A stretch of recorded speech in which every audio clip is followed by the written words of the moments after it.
Hi, I'm Gary Striegler. A whole lot of years ago, I had a guy tell me that no matter what you do, try and do it as well as you possibly can. And so I've really tried to follow that advice. You know, sometimes the difference between an average job and a really good job is just the small details. Making sure you don't have a rough edge, sanding just a little bit more. What I want to talk about today is a small thing that I think makes a big difference, and that is putting nosing on shelves.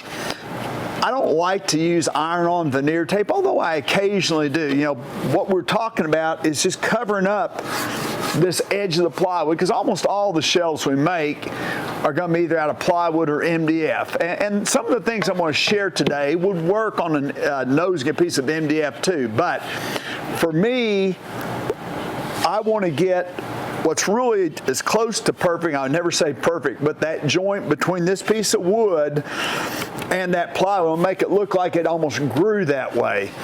So for a lot of years, I tried different things, and we would clamp, and we'd get a pretty good joint, and then we'd have to do some filling and sanding.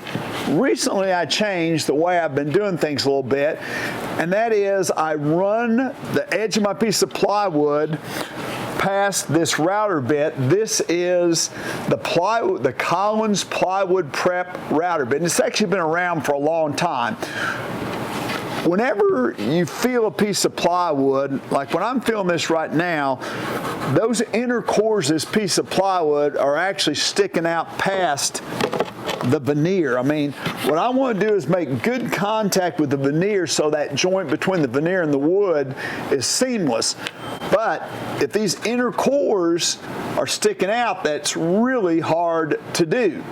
So what this bit does, the bit itself is, make sure I get this right, is convex. It bows out so that when I run a piece of plywood by it, it makes a very, very slight concave cut in the edge of this piece of plywood.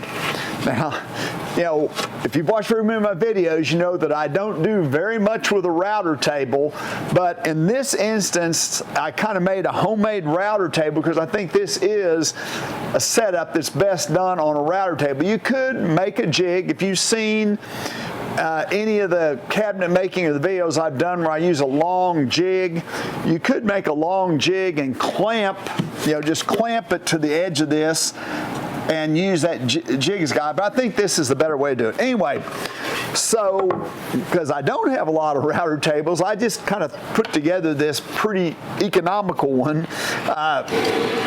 You know, it's just a nice flat top that's pocket screwed. The legs are pocket screwed together. If you look on the bottom, and I've got this piece across so I can just screw it to the table because you don't want this moving while you're making the cut. And I literally just took the router that's in here and just drilled some extra holes and screwed it very securely to the bottom side of this piece of MDF. This back band that you see here is on there to make sure that it doesn't sag. You know, it's pretty close. The router's right here, so that keeps them sagging. And then I just got a port to collect the dust because, man, this procedure does make a lot of dust. So what I'm going to do now is hook this up. I'm going to come around there and turn on, and I've got a piece of plywood for a shelf I'm making that I'm just going to run across there. Here's my nosing piece. While I've got it in my mind, I want to say one thing about this nosing piece. You know, we're always really careful to make sure we have a nice smooth face on our wood when we're done, but guess what? If the back edge of this, the surface that's going to go against the plywood is really rough, that's going to make it hard to get a good joint. So I've made sure by running it through a planer that this surface is pretty well as smooth as this one. That gives me a really good shot at getting a good glue joint. So I'm going to put this over here. Hopefully I won't forget it. So I'm just making one cut. So I'm going to try and see if I can get by without, I think you'll sit on that table. Well, if I was doing a whole bunch of these, I definitely want to screw that down. Make sure I get this back out of the way. Now that I'm through talking about it, I'm going to plug the router in.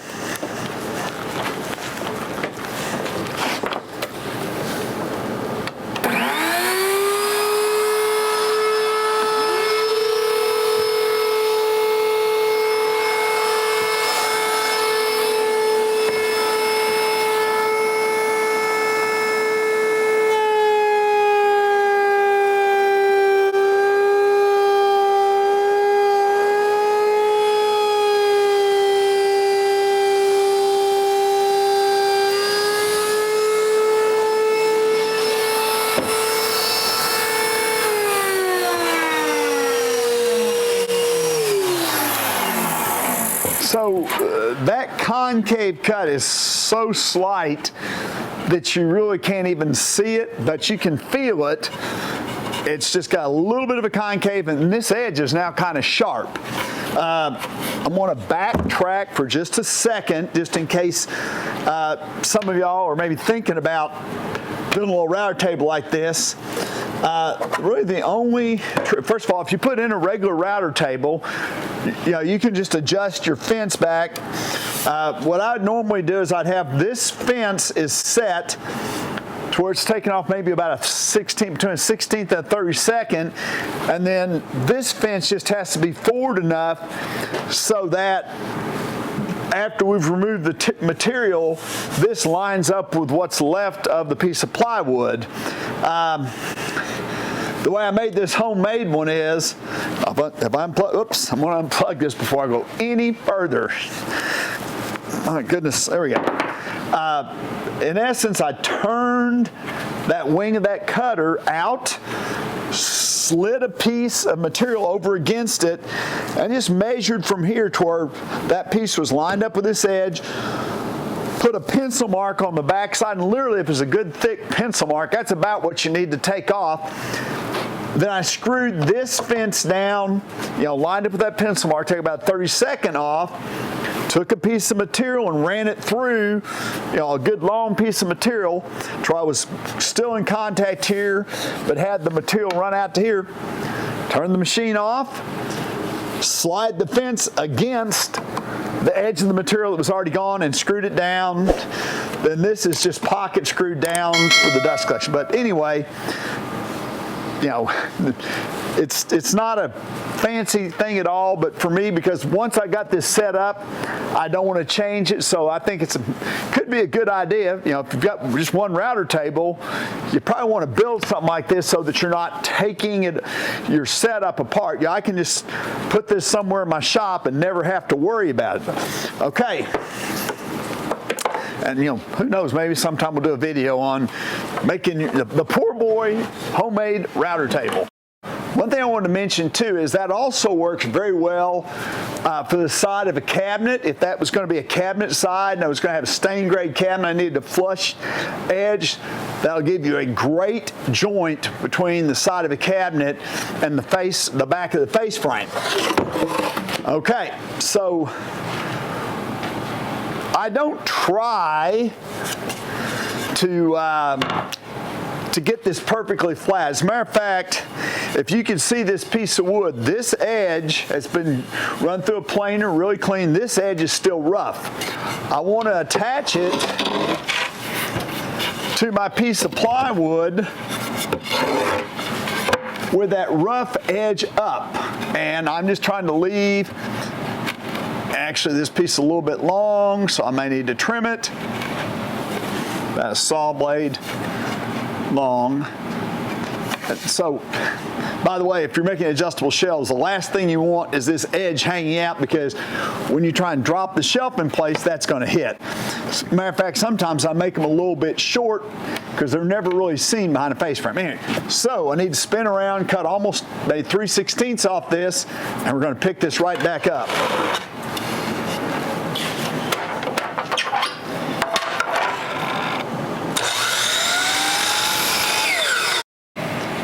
Alright, so I'm just going to put, I don't know how to describe this bead of glue. It's maybe about the size of the outside diameter of a kitchen, one of those kitchen matches or something like that. And I don't care if there's a little extra glue. As long as the glue squeezes out on the top side, I'm okay. Okay. Alright, now, turn the smooth edge down. And, this plywood, this edging is going to do several things for me.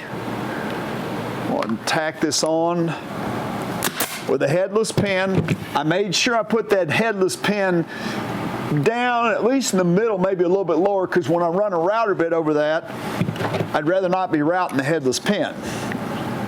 Although I have routed several headless pins in my time. I'm just feeling that. Okay. I could not possibly put enough nails in there, even with that plywood prep thing, to hold this piece in place. So I need to use some clamps. I've got some pipe clamps here, and I am hoping that I can get this on. Boy, it's going to be really, really close whether I can get them. I may just have to lay them down like this, or maybe I'm going to do this. We'll do this. This is where I wish my table was a little bit longer. I'm trying to get a clamp about every 6 inches. I'm not great at keeping up with these pads, but I want to at least have a pad on the side where my nosing is. If you're really concerned about getting a little clamp mark there, you could actually put just a scrap piece of wood in there. You know, something like that as a pad strip to protect that front edge, but I think I'm gonna be okay. And if I've got one less moving part, that's always a good idea.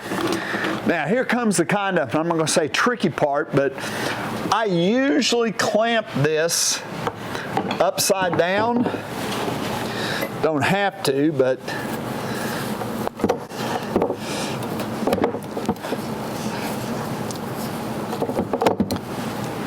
I'll clamp this the other way. If I clamp it like this though, super important. So I wouldn't want it like that, because then when I clamp this, I'm actually going to fold that under. What we want to do is get this clamping. This is actually super important. This needs to be at 90 degrees to that. And as long as I lift that up, that's what's going to happen.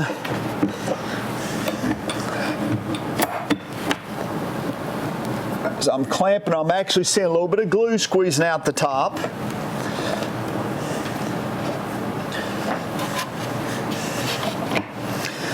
I'll cheat this over as far as I can. And I'm actually going to put one more clamp on it. And I can tell just by looking at it whether it's 90 degrees or not, but you could put it, you know, a square. Well, you had to put the square on the back side because this little lip up would mess up your square. But at any rate, it is important to be pretty close to square there.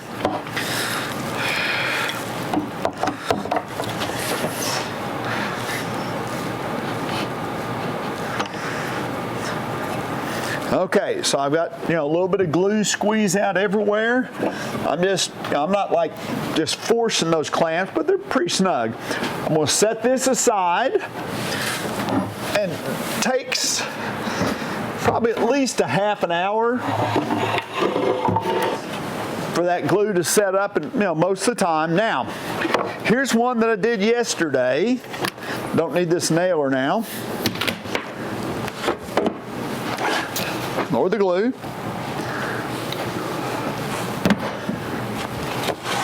So this has that raw edging. You can see a little bit of a saw burn there. What I'm going to do is take it and set it flat. And you know, again, this kind of gets into, I always say, if you see me do something and you're not comfortable with it, there's always another way of doing it, because although I did use a router tape earlier, I am a big handheld router guy. So what I'm going to do, of course, I'm also a huge D-handle router guy. This is a 1/2 inch diameter, 3-wing flush trim cutter. In other words, the bearing's a 1/2 inch, and the outside of those teeth, those carbide teeth, is 1/2 inch. So it's going to flush trim with the bearing. That's why it's really important that that plywood and that nosing are flush. If it's way off like that and the bearing rides down here, it's not going to flush trim the way you want to. If it's way under the other direction, you can actually end up shaving off some of the veneer off the top of your plywood, which I know that because I've done that. So, again, you could probably set this up maybe on a router table or something. If you're concerned about your router riding flush on this, you could, you know, add another piece of wood right here, would help you. I do have a leg of the table I'm pushing in, so that's pretty good.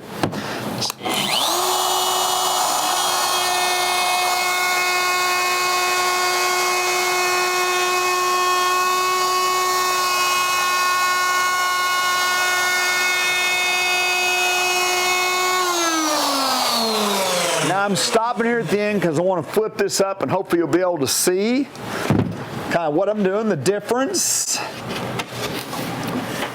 I don't know if you can see, it's flush all the way to there. And then we've got that little dimple, that's what I haven't removed yet. It may be hard to see there. It's actually making a pretty good shadow right there. Here I'm very, very close to flush. Back in the old days, before I started using that plywood prep bit, it almost always has some gaps there. We have to rub glue them and sand them, which is not terrible, but it's nicer just to get there without having to do that. All right, let me do the last 4 inches.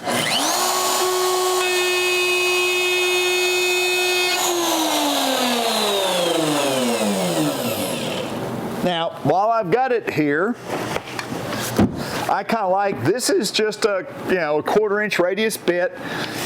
You can do almost anything you want on this bottom edge. If you want something more decorative, you can cut an OG or Coven bead or whatever.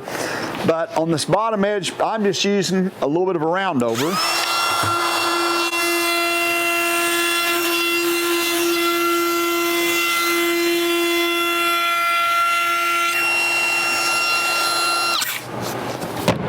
So now I'm going to flip it over and grab my sander, I hope.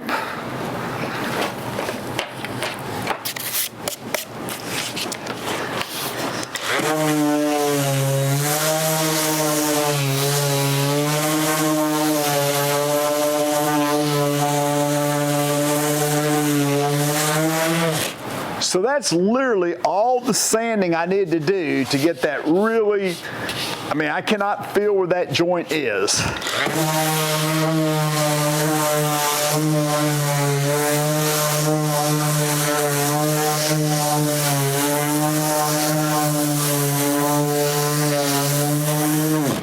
I always want to sand, lightly over everything. Tell you the truth, I think this is probably 100 grits, a little bit worn 100 grit. Last thing I have to do to finish this off, that's a sharp edge right now. I just want to run the same round over.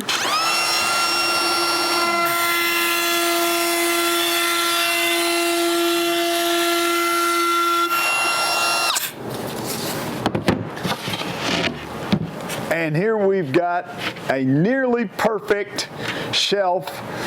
Again, it's, there's no joint that you're going to feel that's going to show up when painted. If it was stained, it'd just be great. And I didn't have to do any filling. The secret is use that plywood prep bit, that Collins plywood prep bit, and I can't remember, it's maybe around 40 bucks, something like that.